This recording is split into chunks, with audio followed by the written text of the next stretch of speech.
getting off the bus here at Gethsemane. That's a Jewish cemetery there on the side of the Mount of Olives. This is the Kidron Valley. That is the eastern walls of Jerusalem. That is the Golden Gate walled up. And we're now going into this church, the Church of the Agony for Mass.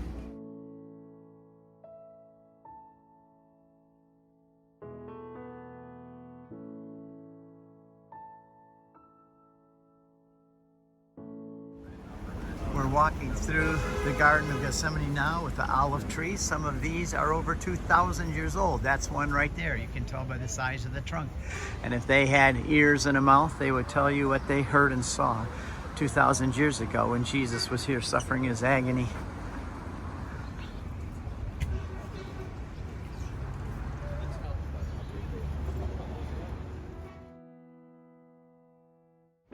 The reason I think that this was the most painful part here in Gethsemane is because who is Jesus?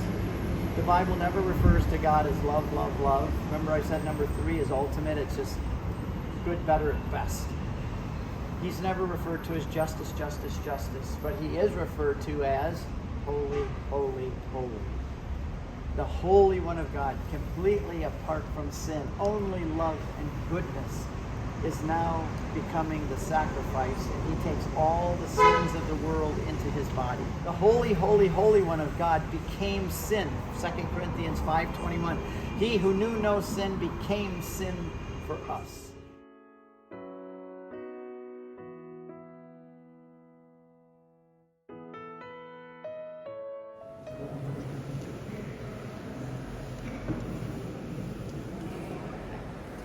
The reading from the book of Isaiah.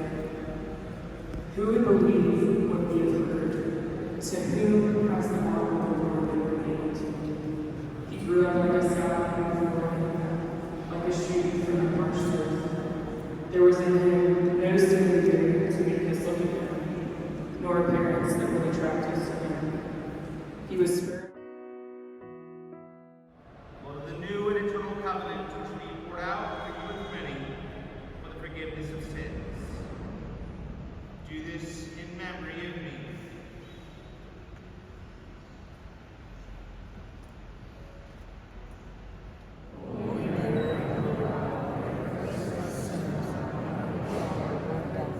May Almighty God bless you, the Father, the Son, and the Holy Spirit.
Here's the Dormition Abbey, where Mary had her dormition, died before being buried, and then assumed into heaven, body and soul, and we're now coming into the upper room.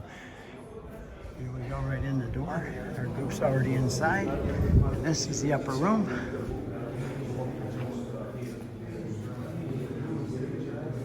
And there's our folks right over here.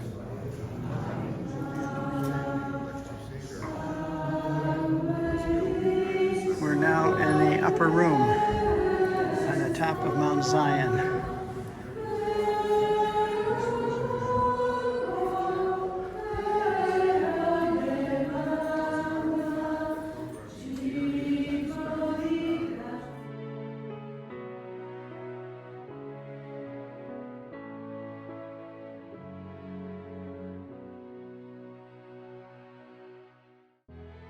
So, besides the four sacraments here, the institution of the priesthood, the institution of the Eucharist, the institution of confession, and because the Holy Spirit came down, we have the confirmation as well. 4 out of our 7 sacraments come out of this room at ground most of the time. But here it says Mary, the mother of Jesus, was here. So I stop and say, why is it making a point of Mary being here?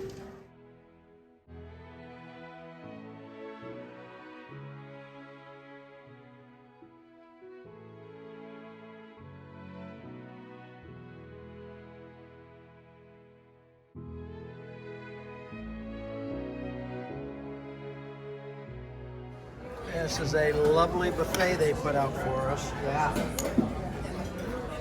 Wonderful rice, potatoes, vegetables, Story about the long seafood mushroom pasta, chicken, beef, and fish.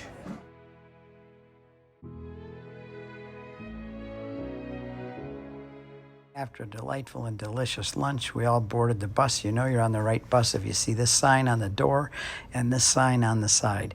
And we drove past the U.S. Embassy that Donald Trump moved from Tel Aviv to Jerusalem, and everybody got to see it for themselves. So we're at the Haas Promenade from the south looking north over the city of Jerusalem.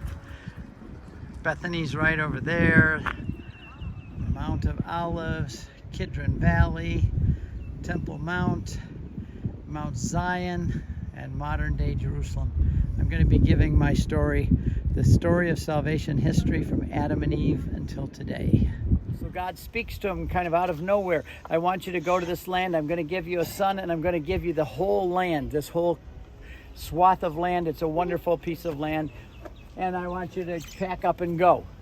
And Abraham, there's this poetry. I just love this poem by Father Killian, and I'm just going to paraphrase a bit of it. It's probably one of my favorite poems. He says, "You, God, you come after 400 years of not speaking to anyone. How do we even know who you are? And you talk about this mumbled somewhere that I'm supposed to go. I'm supposed to leave the graves of my ancestors. I'm supposed to leave the land of my fathers. I have to go all the way to this place that you don't even know. You come lately, Lord. You come very late. But my camels will leave in the morning." That gives me goosebumps every time I say it and I read that poem. Abraham could have said, okay, let's see. I want to sit down and negotiate. What kind of a pension am I going to have? What kind of health insurance? I want a deed written in handwriting that I have a deed to the land and all of these things. He didn't even know where he was going. God just says, you go and I'll tell you when to stop. We arrived back at the Notre Dame Center, a big castle, where everybody had about 3 or 4 hours free time before we go up on the roof for dinner. This is the confessional here at the Notre Dame Center, and we're going to have confession, which is just an experience of the Lord's mercy, because he loves us so much and wants us to be free of all of our sins. We're on the rooftop of the Notre Dame. We're on our way to dinner. And those 2 gray domes right there in the center are the Church of the Holy Sepulchre. Under that domes are the Calvary and the tomb. And we're on the roof up here looking out over the city of Jerusalem, and we're heading to dinner. And that's where we're having dinner, right over there. It's called the Cheese and Wine. We'll be sitting right there looking out over the city of Jerusalem in about 10 minutes. The Cheese and Wine restaurant on top of the Notre Dame overlooking Jerusalem is very elegant.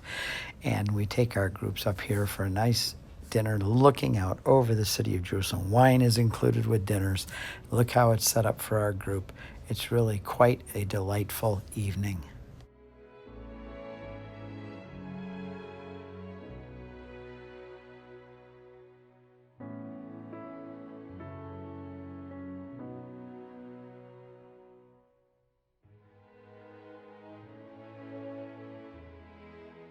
We're going to say a prayer, if that's okay. Oh, go ahead. All right, Father, we love you. We praise you. We thank you for Keep this going. It's place. okay. We ask that you bless our food and our fellowship and our fun. And we pray together, bless us, O Lord. These are gifts which are about to receive from thy bounty through Christ our Lord. Amen. Father, the Son, and the Holy Spirit. Amen.